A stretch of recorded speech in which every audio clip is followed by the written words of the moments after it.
Hi everyone, my name is Rihanna and I'm part of a food solutions company called Sirius SA.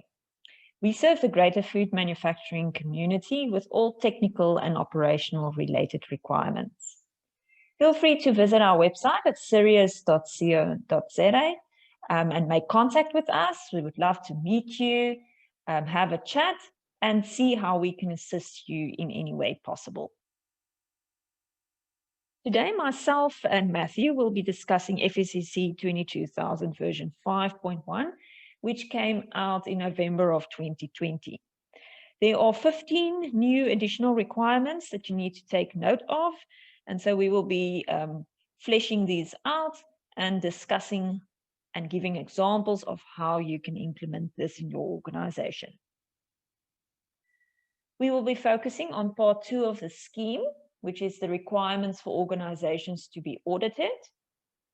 Our target audience, you would be interested in this discussion if you are part of an organization in the food supply chain needing to implement the scheme's additional requirements, or if you are an auditor or consultant needing to familiarize yourself with the additional requirements of the scheme, or then any organization or individual in the food supply chain that are interested in the requirements of the scheme. The objectives of today's discussion is firstly to become familiar with the additional requirements of the scheme, and secondly to identify ways to address the additional requirements in your organization. We will be looking at quite a lot of examples and discussing this to give you a good understanding of how you can implement this in your organization. The prerequisites, firstly, it is imperative that you need to have knowledge and experience of FSSC 22000. You need to have a working knowledge of quality management systems. And then very important, you need to have a copy of the FSSC 22000 scheme version 5.1 with you. If you don't, then please pause the presentation and get a copy with you so that you can follow as we go along and discuss these requirements. Right, jumping into the presentation. Version 5.1 of the FSSC 22000 scheme was published in November of 2020. The scheme is organized in 6 parts. As I said, our focus will be on part 2, the requirements for organizations to be audited. It defines the requirements to achieve and maintain FSSC 22000 certification. Very important, there are 9 different categories of the scheme. I've listed them here for you. You need to identify in which category your organization falls. For more information on this and all the subcategories, you need to look at the table in section 3 of the scheme overview. You will find that on page 8 onwards of the scheme. So firstly, with the requirements, you will find the requirements, as I said, from page 8 onwards, you will see a table there. Firstly, you need to identify the category and the subcategory that your organization falls under. There's a description and a little example of the type of production taking place. If you've identified in which category and subcategory you fall into, or your organization falls into, then on the right-hand side, you will find the PRP specified for that exact subcategory. So for instance, in this case, I've just taken a snippet out of category 1. Let's say you fall under subcategory A1, then those are the 3 PRPs that need to be implemented. You'll see the third one, it says FSSC 22000 additional requirements, and that is the one that we will be talking about today. Right, jumping into it. As I said, we've got 15 new additional requirements. Matthew will be taking us through these and fleshing it out for us and navigating us through these different requirements, giving us examples of how we can implement these in our organizations. So additional requirements. The FSSC previous version had 7 additional requirements, and this new version 5.1 has 15 additional requirements. So there's a considerable increase in the number of additional requirements that we have to go through. So we're going to now go through each one of these. The first additional requirement is the management of services and purchased material. So they've got specific here about purchased material. Firstly, specifically about the laboratories you use. Any laboratories that we use for validating or verifying food safety have to be competent. And competent means that they have to be capable to produce precise and repeatable test results using validated test methods.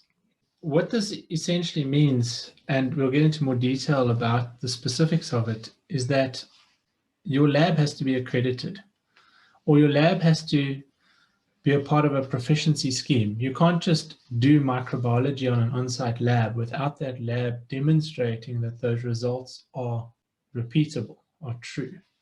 So you can't merely just have a corner in your facility where you do testing. Your laboratory results have to be compared to a SANIS accredited laboratory or any other accredited laboratory that uses accredited methods for that test.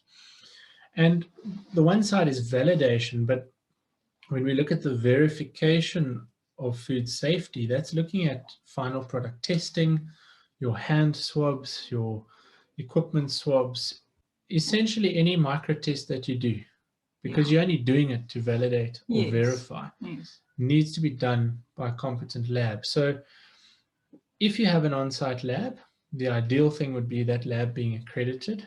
However, you can have an unaccredited lab on site, but then you need to make sure that your lab is doing either inter-lab testing with other accredited labs or on a proficiency scheme so that the results are proven or show to be valid. They show to be repeatable. They show to be the same as someone that is accredited. So for categories C, D, I, G, and K, there needs to be a documented procedure to procure in the event of an emergency to ensure the final product conforms to specification. And so what that means is that you have to control your suppliers so that when you run out of something, you have approved suppliers ready to receive, ready to supply you. You can't just randomly approve or randomly procure something from someone without them being approved on your approved supplier list. So that means I can't just go to somewhere else and quickly get something. So say for instance, I think a great example to look at this would be having tomato sauce. You use this particular tomato sauce in your product, and you've been buying for the last 15 years from the same client and everything's been perfect. And then all of a sudden their factory burns down, they can't supply you, they run out of stock. You need to have a plan in place. Now, you need to make sure that the supplier you're going to buy your new tomato sauce from to make your product is approved. So basically for each and every raw material that you're going to use, you need at least 2 suppliers on that approved supplier list. Definitely. So the suggestion would be probably 3, but certainly 2, that you've always got a backup supplier in place for all your raw materials. When procuring animal, fish, and seafood, there's a need for a policy to control prohibited substances. I know for a fact in the beef industry, animals, cows often can get sick. Bovine tuberculosis and brucellosis is quite common. And when they are sick, they inject them with veterinary residues or veterinary medicines, which create residues. And so you have to make sure that you've got a program in place to make sure that sick cows are not slaughtered and not entering the supply chain. The same goes with fish. There's been serious studies around the South African coastline and globally as well, that different levels of fish are actually picking up pesticide residues and heavy metals from the different water sources. And it's present there. So you must make sure that you've got a program in place to mitigate the potential risks. Luckily, South Africa and Europe and America, they all have very strong standards when it comes to heavy metals and pesticide residue levels and veterinary medicines. You just have to make sure that you've got a document in place Yes. to specifically manage those hazards. Yeah, and identify them obviously for each of your products. Yeah. Where there's no legislation, if you were sitting in Africa and there might be a certain country that doesn't have pesticide residue levels, the FSSC requires that if you want to meet the requirements of these additional requirements, you need to make sure you have something in place for any hazards, and that will involve you needing to research what hazards are associated with the products you are making, and go in excess of just what your country needs, but what sort of best practice. Yeah. Probably one of the best places to look at that would be Codex Alimentarius. Yes, yes. And then lastly, there needs to be a review process for product specifications to ensure compliance with food safety, legal and customer requirements. So that basically means that if I have a specification in place, it works, it's been like that for years, I can't just leave it there and let it sit. I have to actually go back to it and review it. Exactly. So from a product specification perspective, let's think of our tomato sauce spec again as an example. You have a spec in place, you procure that spec, and you've used it for the last 10 years, and it's fine. But you need to make sure that at a predefined interval, probably annually, but it depends on the nature of the product and the risk of the product, that you revise it and make sure that it's still current. The whole point of this is really making sure that the ingredients that are coming in, especially when it's a compound ingredient like tomato sauce, that nothing's changed. And not necessarily just with the ingredient, but maybe the laws have changed. Maybe the heavy metal limits have changed, and now all of a sudden your spec that used to be at a certain level is now illegal. And so you need to make sure that it becomes current. Okay. So it does form part of the HACCP review process if you're doing that properly. However, the FSSC additional requirement says you need to make emphasis on making sure that you review your specs at a predefined interval. So is it every year or every 3 years? It doesn't matter. You need to determine that based on your risk, but you need to justify your risk. Yeah. All right, so our next requirement that we're going to look at is product labeling. So this is quite a simple one and an easy one to achieve. The finished product that you manufacture has to be labeled according to the regulatory requirements in the country of intended sale. So you need to identify the international regulations as well as your local regulations and make sure that wherever you sell the product that it complies to those regulations. The challenge comes that you might be in an English country as we are, where our main labeling is in English, and now you're sending it out to China or Japan, which has a completely different language. The interpretation of their legislation is going to be tricky. So you need to make sure that if you are exporting to a place like somewhere in the East where we don't understand the language, or Russia or Eastern Europe, that we have translators in place and that we make sure we still identify it. Complies. It raises an interesting issue where you might be using an agent to export. You're manufacturing for the agent. You're not manufacturing for the export market, but indirectly you are manufacturing for the export market. And this is where a gray area comes into play. Theoretically, you must make sure that where you are intending to sell it, although it's going to an agent, you're still intending to sell it to Russia or Japan, that you take responsibility for that labeling. However, this might come in the form of contracts being managed between you and the export agent. If any unlabeled products are manufactured, you have to make sure that all the product information is available for customers and consumers on safe use of the product. So that normally forms part of the specification, product specification. I know in South African regulations R146, they do talk about the size of products that need to have specific labels and information on the labels. I think a good South African example is a chappy. Those small little bubble gums. There's no way you can put enough product information on an individual chappy. However, the unit that you sell the chappy in, you don't sell chappies as one chappy. You do in a shop. So the shop needs the information available to give to a customer. Okay. However, the unit that has a number of chappies in it, a Mhm. packet, is going to have the product information as required by the law. Yes. And the FSSC is going to be pedantic about this to make sure that all product information is available for that type of product. Sure. Additional requirement number 3, food defense. Yeah, just Matthew, maybe just shortly explain to us, maybe in 1 or 2 sentences, just what do you mean by food defense?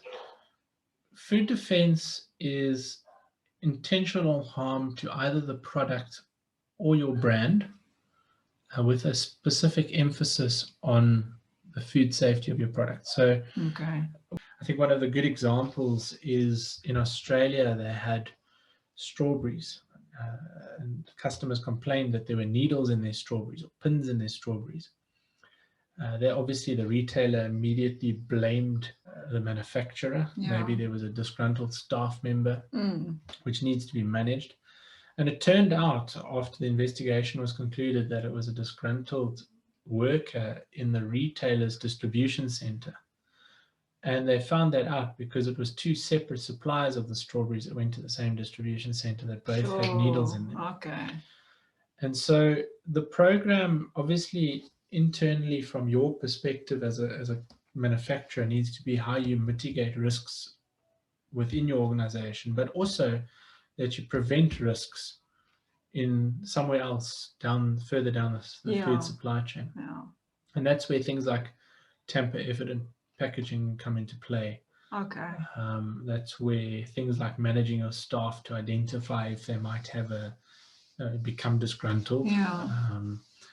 And so there's a mechanism that we have to follow to try and identify what the threats are. In food defense, we talk about TACIP, we talk about a threat assessment.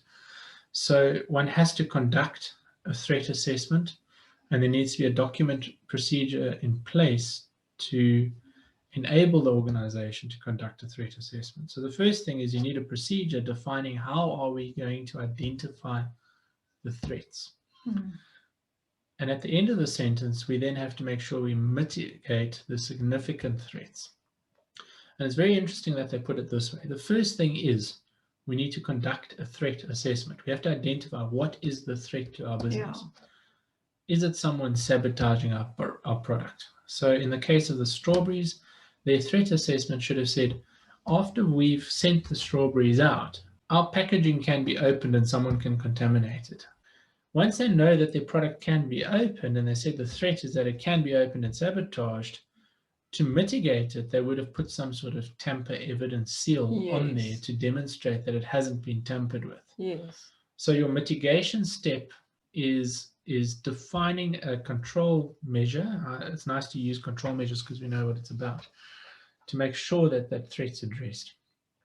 And the nice thing here is that they use the word significant. Mm. Significant is something that we've used in HACCP and in ISO 22000 for a very, very long time. And that's all about risk. And risk has 2 components. The 2 components are likelihood. What's the likelihood it's going to happen? What's the possibility of it happening? Mm. And severity. Severity, what will happen if it happens? If someone sabotages our strawberries, what's going to happen? And obviously, in the case of needles, there was massive brand reputation, costing millions and millions. I mean, it cost a hell of a lot of money. Yeah. There was the recall costs, brand reputation costs, and then if you ingest something like a needle, or in the case of maybe someone sabotages and put glass in your product, and you must take that risk into account. So it's both the likelihood and the risk. So once you've conducted a threat assessment, you've assigned risk to that threat, and you've put measures in place to mitigate the risk, you then need to develop a food defense plan.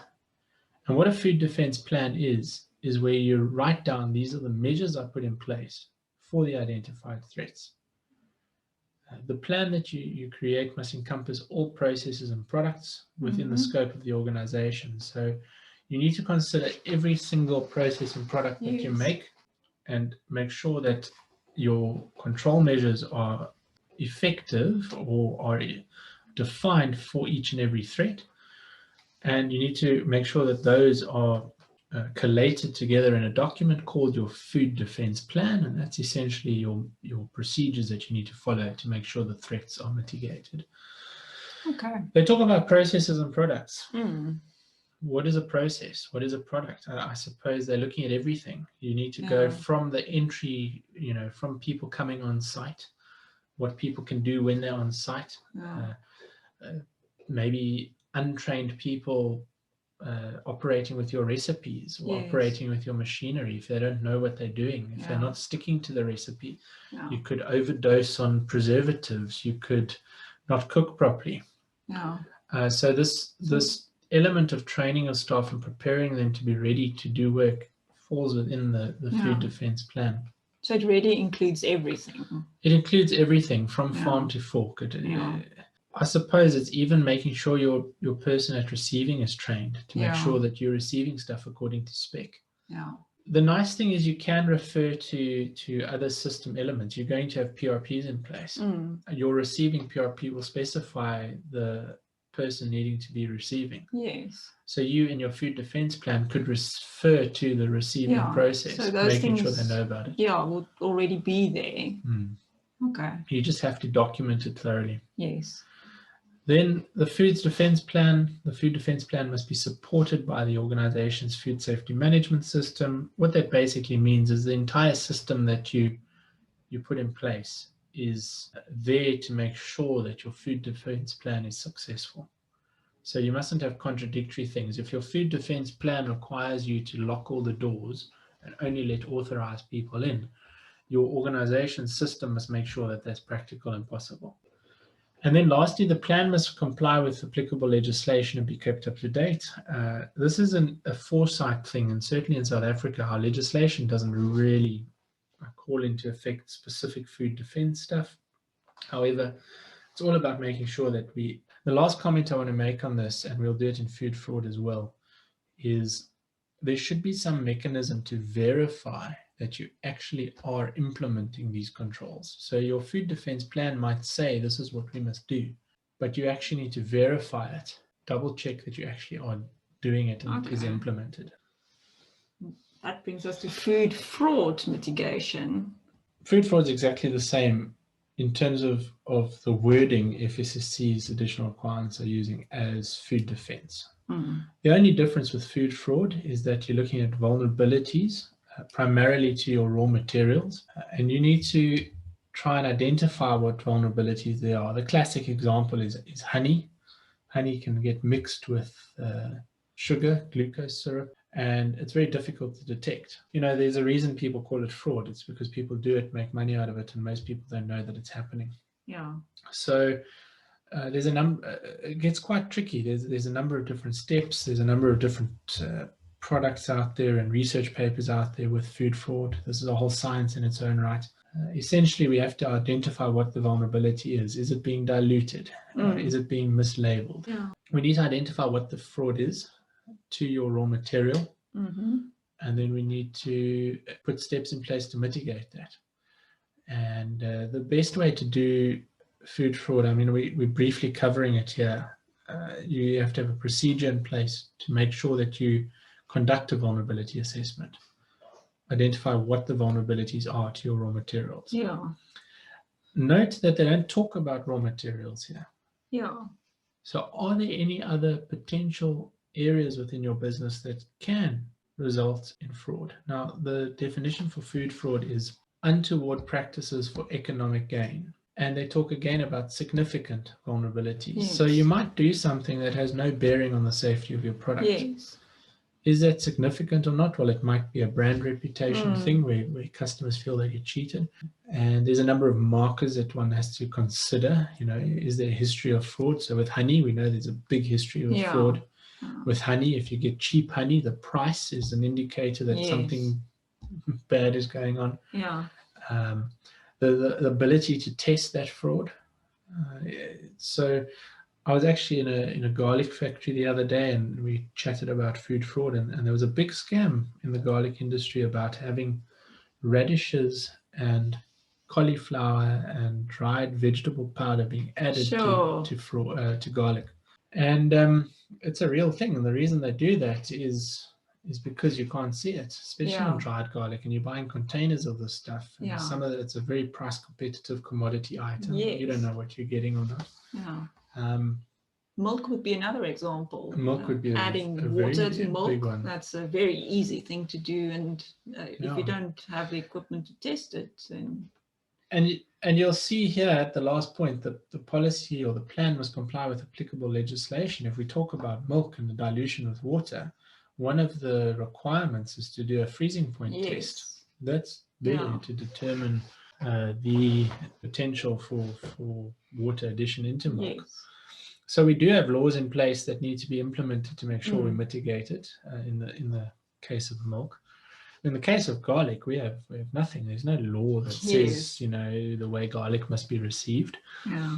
But these things happen, and so you need to make sure that you identify what the threat is. There might be garlic diluted with radishes. And you must go through this mechanism of identifying, well, is it easy to detect? How do we detect it? How are we going to mitigate it? And probably the biggest way of getting around it is knowing what the current commodity price is. Yes. And not buying stuff that's super cheap, because if it's so cheap, you're probably going to have some sort of fraud happening. Yeah. And then again, Sirius SA will be able to help with that. Definitely. So we've developed a very integrated food fraud mitigation tool. It's an extensive tool, but it almost simplifies the process as well. Okay. And it allows us to consider everything, all the types of fraud. And then we go through a whole mechanism based on extensive research, where we look at various parameters like history of fraud, like supplier management. Maybe you've got a supplier that's a bit dodgy. Looking at the types of fraud and the way that testing comes into it, and we put it in a scored mechanism to give us an indication of whether that ingredient from a specific supplier is potentially fraudulent. It puts it on a risk matrix, and you've got high risk and low risk, and the high risk things you need to address. Yes. And it forces you to put control measures in place, and that's what you need to have some mitigation measures in place for that. And just to clarify, so internally, certainly in bigger organizations, KPIs, key performance indexes, are put in place. If your production key performance index is all about the volume that you make and the speed that you make it, you're going to be compromising on the quality of the product. Yes. The minute you're compromising on quality, there's an element of compromising in safety. Yeah. So again, in the garlic industry, they hydrate dehydrated garlic. Yeah. You know, when you hydrate something, it still has its shape and its form and its substance. If you go and get a tub of garlic and you just see water in there and you think it's oil, it's actually because they've added more water. Yeah. When you drain that water and then you weigh the amount of garlic, and then you actually have your hydrated garlic, then you see how much is actually in the tub. So if it says 300 grams of garlic, is it 300 grams of garlic that's hydrated, or is it like 150 grams of hydrated garlic with another 150 grams of water inside? Another classic example is in the chemical industry. You get different formulations. Chemicals are mixed with water. When you buy a 25-liter drum of hand soap, there's water in there. And depending on the quality of the soap and the amount of functional ingredient, it performs differently. I'm sure people have looked at dishwashing soap. You go buy your Sunlight liquid, or you go buy your cheaper whatever liquid, your green soap that foams. They work differently. Yeah. And they cost differently, and some of them are thinner than others. The cost, the cheap one is not as effective as the more expensive one. Yeah. Don't be fooled though. Brand names also exist. So you can have good quality stuff that's cheaper. But when brand and marketing comes into it, obviously that affects the price as well. But feel free to contact Sirius, and we can certainly help out with the food fraud tool. And we'll also have training specifically on food fraud, because food fraud is a very intricate and detailed process. So is food defense. Yes. And we also do host training to do that. In terms of logo use, this is very similar to what was previously in the standard. It's all about using the FSSC logo once you've got that green your logo certification in place. The green, the specific green logo. Yes.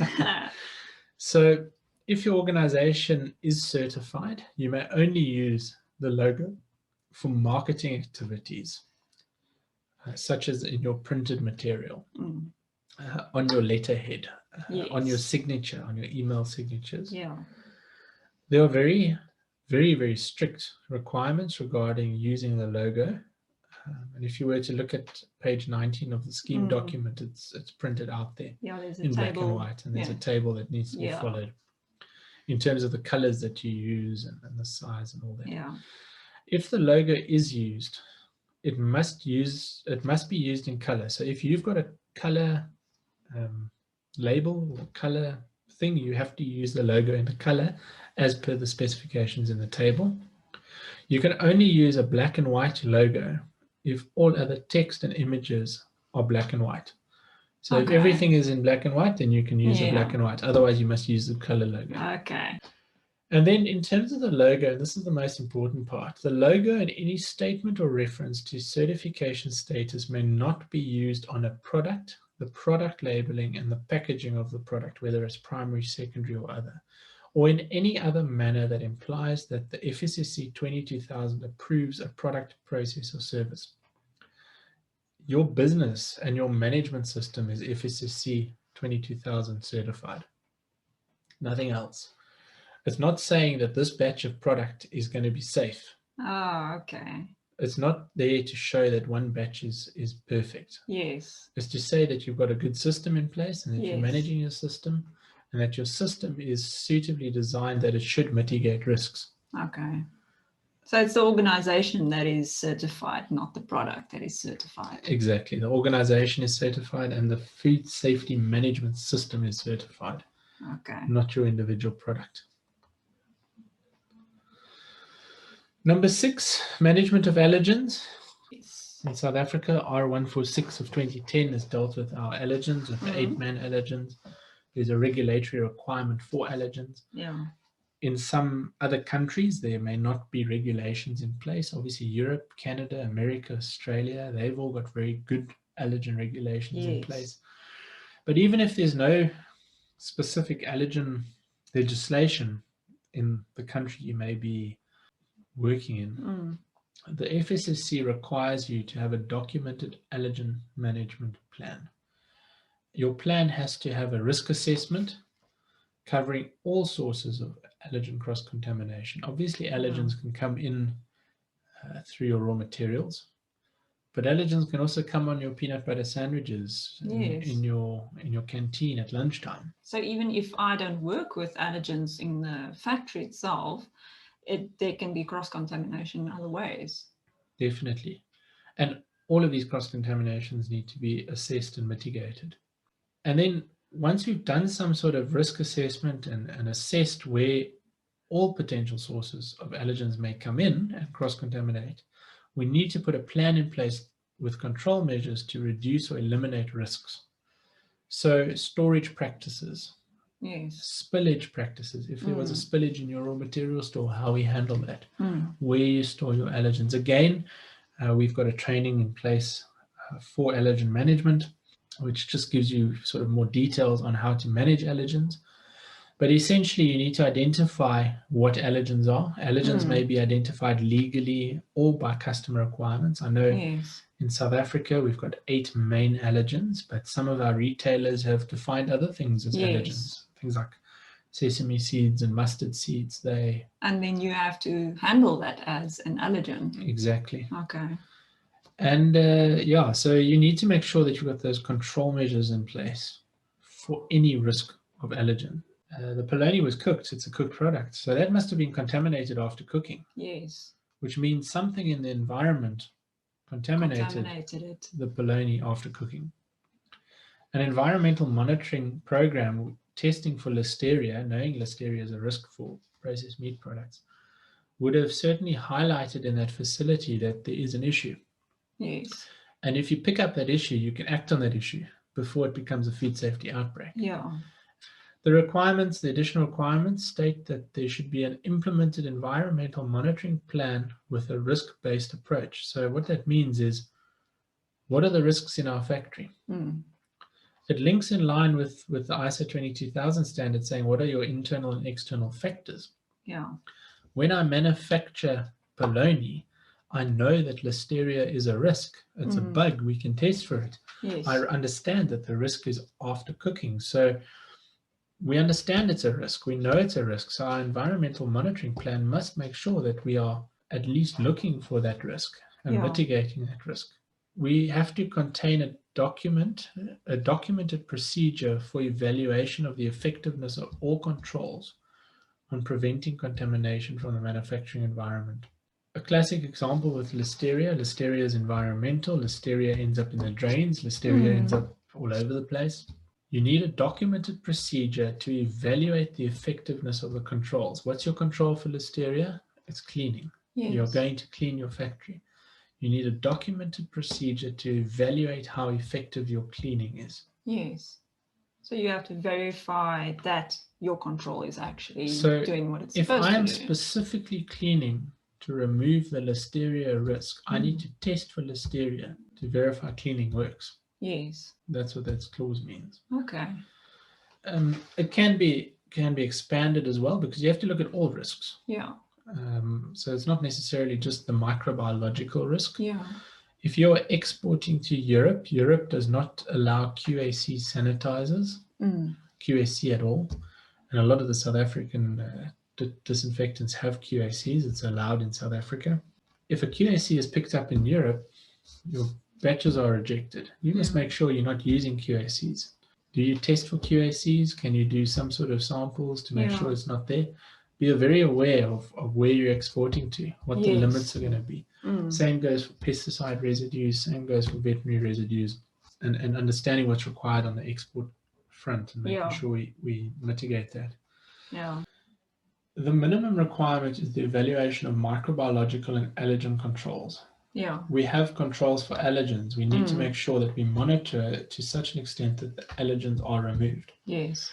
So if we say that cleaning of a surface to remove allergen residues is in place, then we must clean and we must check that it has been removed. That it has been effectively cleaned. That can be very costly.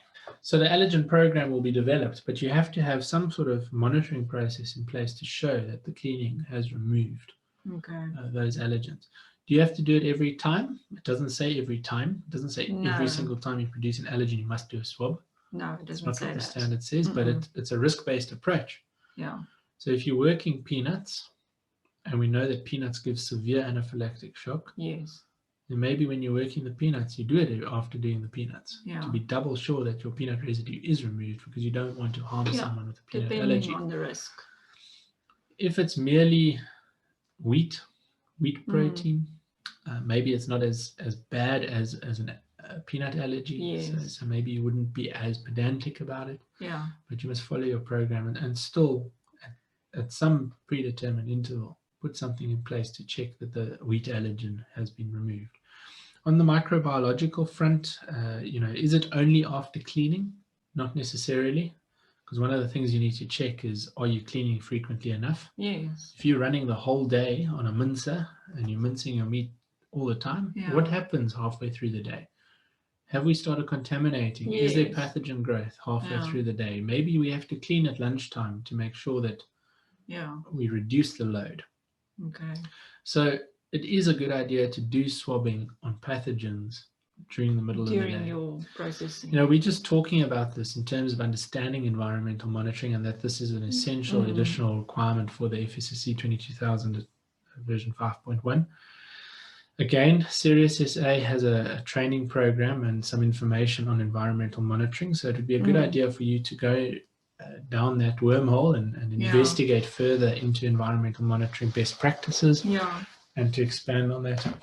They do say evaluation of micro and allergen controls, but there are other things that one can do to do it. We are very involved with luminescent markers. Okay. Luminescent markers show that our cleaning works, and it's a way of keeping your people on their toes by testing them out using black lights and luminescent markers. The other thing is using hygiene indicators. We've got a hygiene indicator that works on catalase. Most pathogens and organisms you find in the food industry end up creating catalase, and this hygiene indicator can break down a biofilm and react with the catalase within the biofilm. Yes.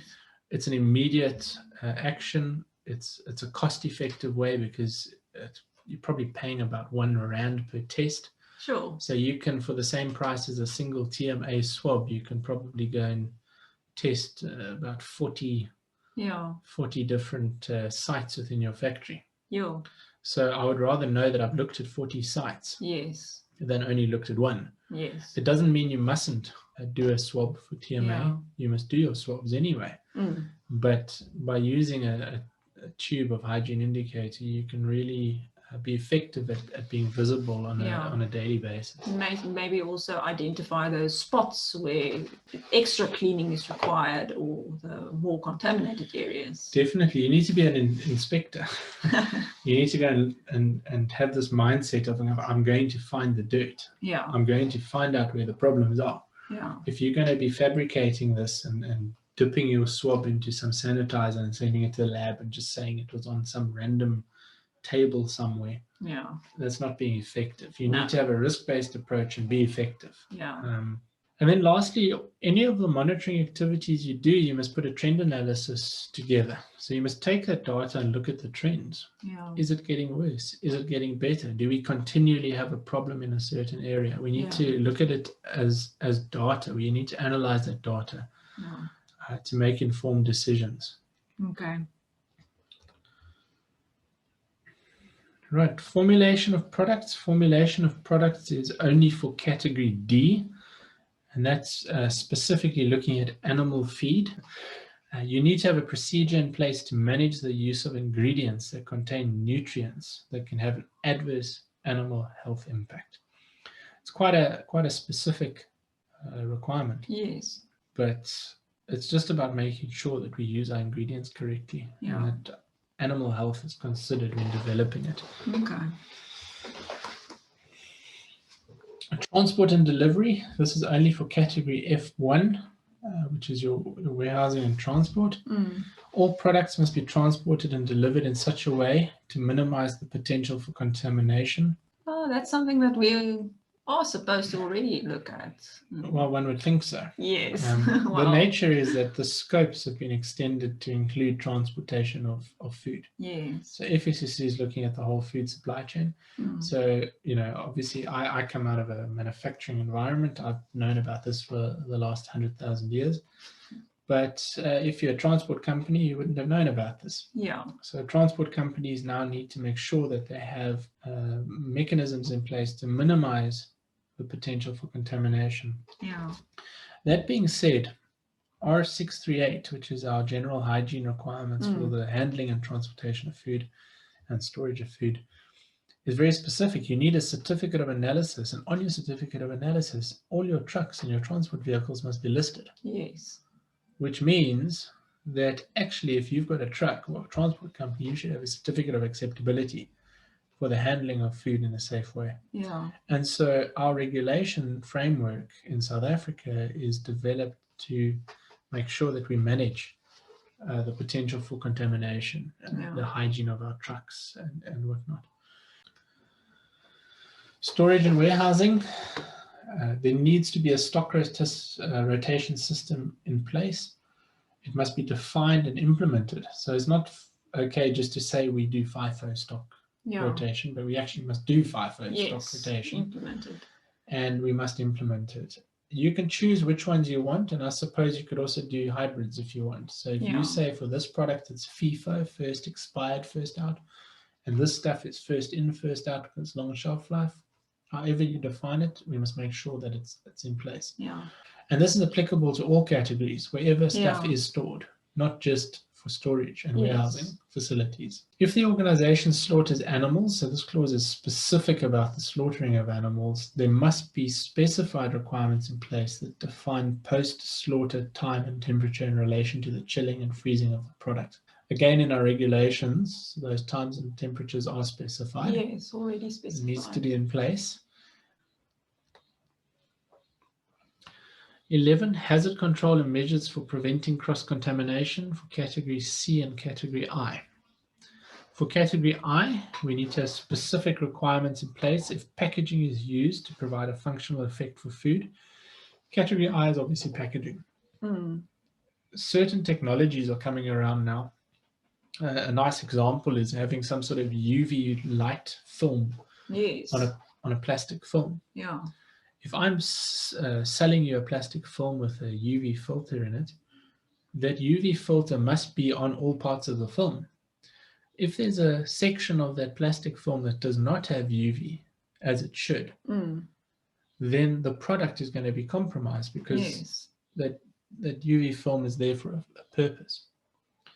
And so what we're really intending here is that if a specific packaging requires to be a specific specification, all of it has to be in place.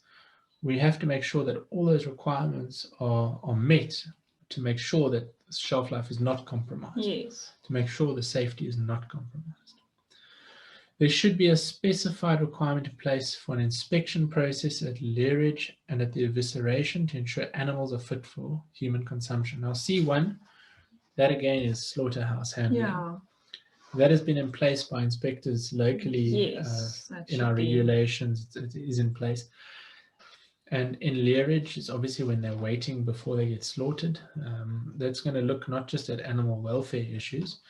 Meat quality is affected by the way they're handled, but also just inspecting them to see are they sick or not. Yeah. You want to make sure that the sick animals are not entering the supply chain. And then at the evisceration process, that's when they eviscerate, they take the insides out. There obviously is an inspection to see for diseases inside the animal on the brown and the red viscera. Yeah. Number 12, PRP verification for category C, D, G, I, and K. Everyone has PRPs. Yes. We have to have PRPs. We've all done the ISO technical specification. 22002 dash whatever number you fall in under. You need to verify that your PRP is in place. What does verify mean? Verify means that you need to check that it's been implemented. Yes. And you need to check that it's been implemented properly. Yeah. If you've got a cleaning checklist, you verify that the person's filled it in correctly. Yeah. You fill in a form which denotes that the cleaning happened properly as well. The organization shall have routine site inspections, PRP checks, to verify that the site is maintained in a suitable condition to ensure food safety. It just says routine there. It doesn't specify monthly, yearly, whatever it is. No, it doesn't. Which means we have to look at the risk. Yeah. If there are certain PRPs that we need to look at daily, then we must do that. If it's a high risk issue, that's fine. We need to look at it. It depends on the health of your organization as well, on your food safety culture. It's a very important part of this. If you think of a glass checklist and you list, you might have windows in your production facility and you put it on your glass checklist. You can look at that once a month and that's fine. That's fine if your staff, when the window breaks, report it to you. Yeah.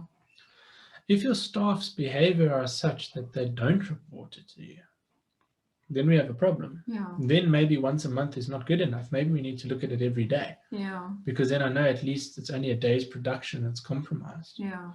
It's also important to know what is documented, because that in the event of a recall can have disastrous effects. If we're only doing a glass checklist once a month and glass ends up in a product and we find out 20 days later, it's 20 days worth of product we have to consider being affected. Yeah. And you can't go on guesswork when you do a recall. You have to go on fact. Yeah. So yes, sometimes once a day seems a bit much. Maybe it should be less. It depends on your risk. It depends on your culture. And it depends on the risk you're willing to take in the event of a recall needing to be initiated. And just see second point there, the frequency and content of the verification based on risk. Exactly what I've just said. With defined sampling criteria and linked to the relevant technical specification. So in the technical spec, we might have specific requirements, and depending on the risk, we need to define how we're going to sample it. Are we going to look at all the windows? Well, on a glass checklist, you probably are. On a knife checklist, you're going to look at all the knives because one of them might be chipped. Yes. Certain other PRPs you might not. Checking that your bait stations are still secure. Do you do that every day? It's not necessary every day necessarily. Depends on your pest control issue. If you live on if you're on a farm in the middle of nowhere and you've got massive rat infestations, you better make sure that it's working properly all the time. So it's risk-based, and then once you know the risk, you define your sampling criteria. You say, this is how often I will be looking at. Yes. And I'll make sure that the PRP is in place. When they talk PRPs, it's all the PRPs in your system, which is dictated by the FSSC technical specifications. So all the PRPs dictated in the spec are required to be verified. Sure. Right, 13, product development. I was amused when I saw that this was in here. I actually started incorporating it into my food safety systems because I was irritated with this lack of communication between NPD and having a spec. Often happens. And it's sort of, I don't know, it was just frustrating. And then I saw this in here and I had a good laugh. Now it's a requirement. Now it's a requirement. So there should be a documented new product development protocol in place to ensure that safe and legal products are produced. So the whole thing right at the outset, you come up with this great idea. Yeah. We have to make sure that it's legally compliant. Yeah. A good idea is making sure that we use approved suppliers. Yeah. Approved ingredients. Make sure that ingredient is approved. Rather use an improved ingredient when you make it than creating some new funky thing, and then we have to go and catch up with all this approval process before we launch the product. The problem can also come when, especially if a customer comes to you and they want something specific, and now all of a sudden you have to, cook up something that is very specific for them, then you might not have all these things in place already. It's okay to do that, but I think it comes down to your food safety culture. Yeah. Understanding how the systems work with one another. It would be a good idea that your new product development division follows due course and actually, before they acquire the samples, sends your supplier questionnaires. Yes. Gets the certificates in place. Gets your CAAs and specs. Yeah. It can be part of the process of NPD. Yeah. But make sure that they're right. Yeah. If you're getting a new spice from somewhere, make sure you've defined what the micro requirements are to make sure that you legally comply. Yeah. And make sure that your development is also within the legal framework. In South Africa, we've got a law that says you can only use the preservatives listed in the regulation. Yeah. So if some person comes with a new preservation technology, and I'm talking more about ingredients used as preservatives, you're not really legally allowed to use it. Yeah. So engage with the Department of Health, see if you can get a concession, see if you can use this new technology, and make sure that you err on the side of caution and stay on the legal side. Yeah. This is not just a new product development, but you might have changes to products or processes. Yes. You might have a new piece of equipment which has risks associated to it. You might have to reformulate a product because maybe your tomato sauce supplier burnt down and now you need a completely new tomato sauce in there. Then we need to make sure that when we do those changes and we revise recipes, that it's safe and legal.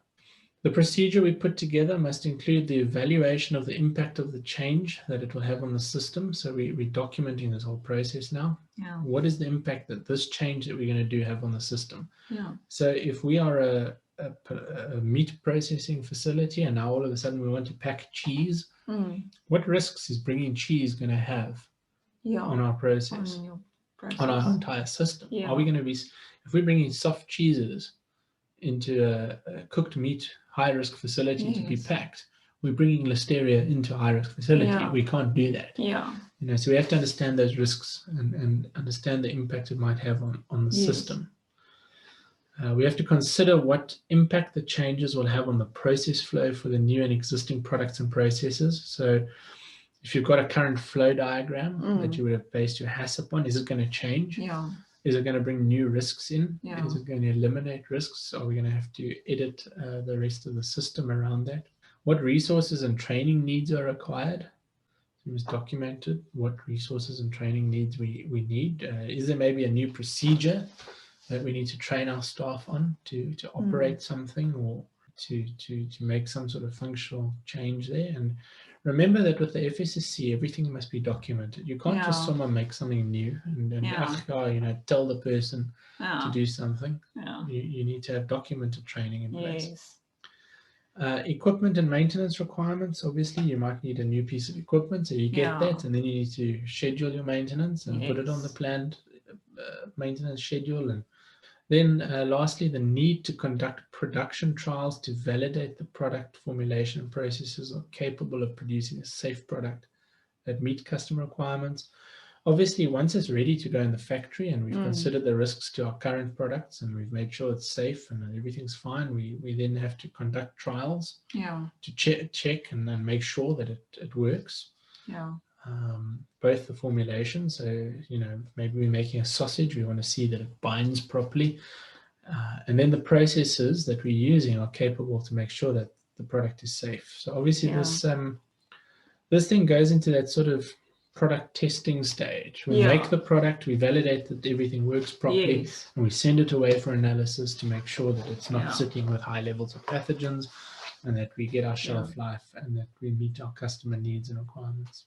I think this one is also, this requirement helps you to think about these things beforehand and not afterwards, like after the product has already been manufactured. Now you want to go and change and think about the risks and things like that. Definitely.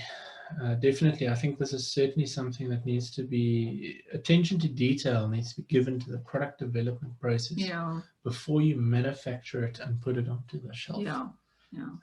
And so talking with the retailer who demands certain things is a very important part of this, because you can't rush to get a product out. No. You must follow the steps before the product is launched. 14, health status for category D. There must be a procedure in place to ensure that the health of personnel does not have an adverse effect on feed production operations. Category D is obviously animal food. So we need to look at the health status of the manufacturers. There should be medical screening prior to working in contact with feed. Additional medicals may be conducted as required by the organization. There's a very big emphasis on doing medicals of staff to approve them and make sure that they are not going to be able to contaminate feed given to animals. This should be in place for your food handlers as well already. And note on, there's a whole lot of information, but medicals and medical screening needs to be conducted by a medical professional, a registered medical professional.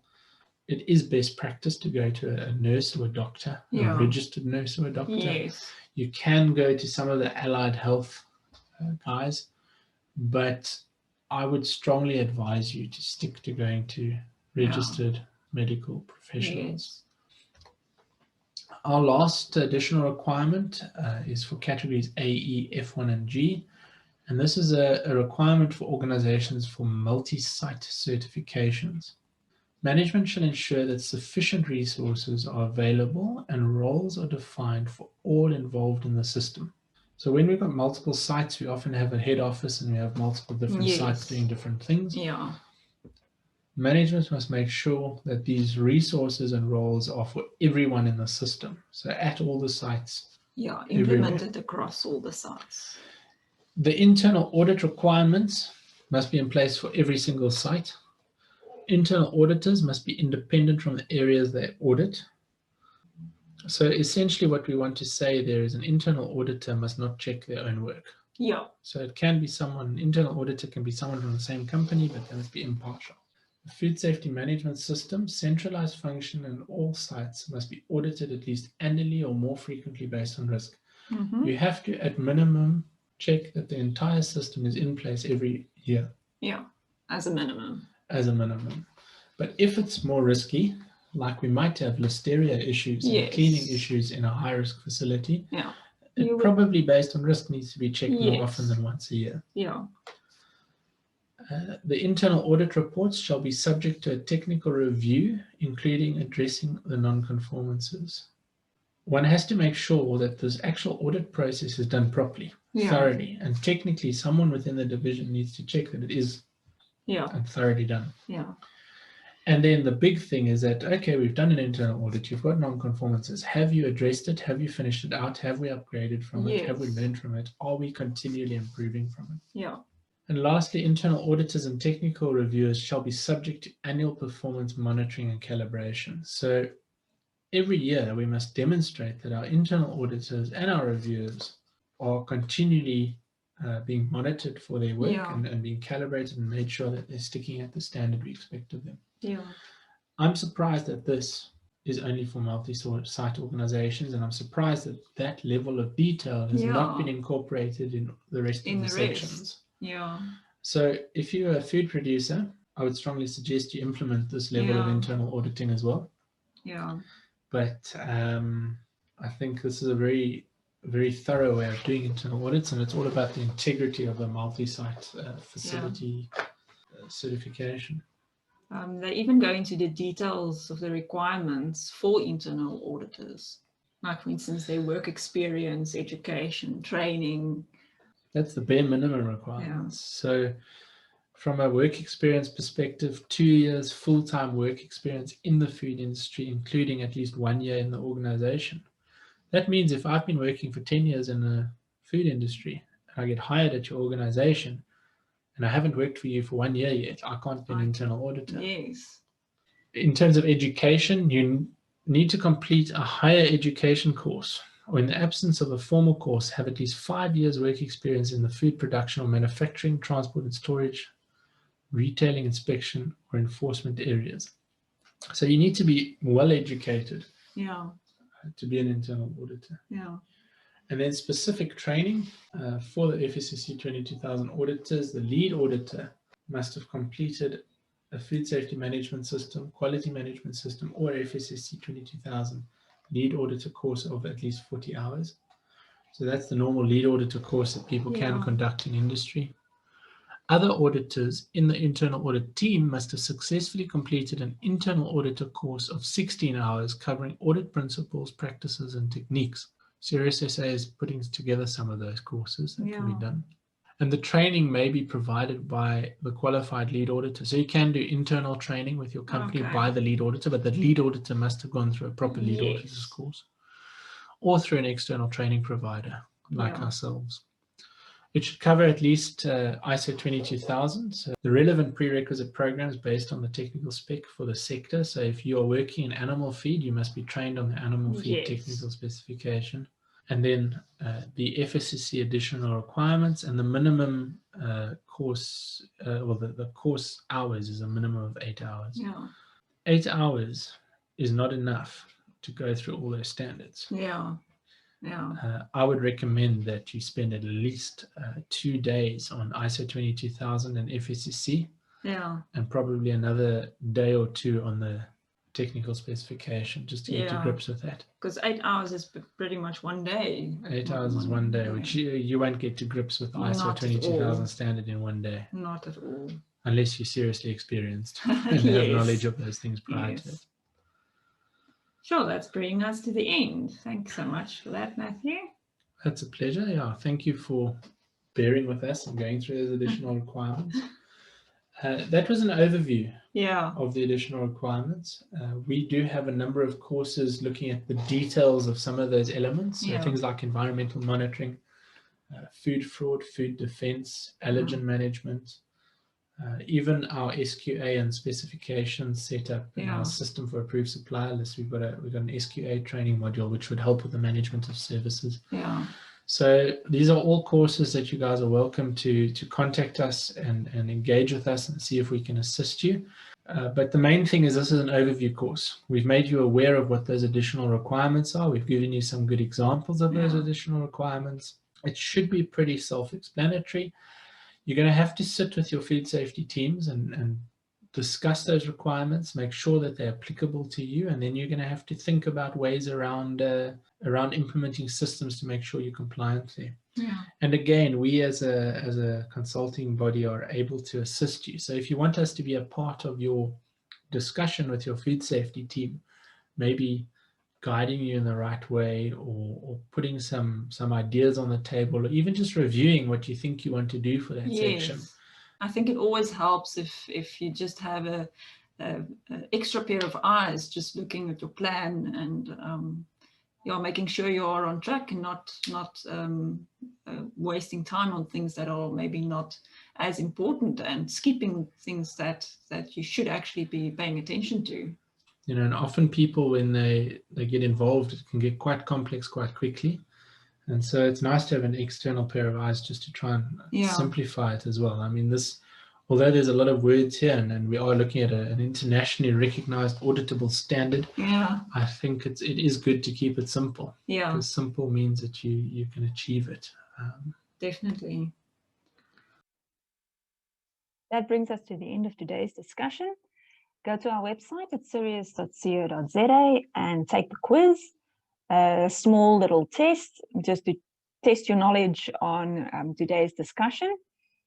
You will also find an attendance register, which you can download for your own records, and make contact with us and let us know, give us some feedback, and also let us know if there's anything that we can assist with.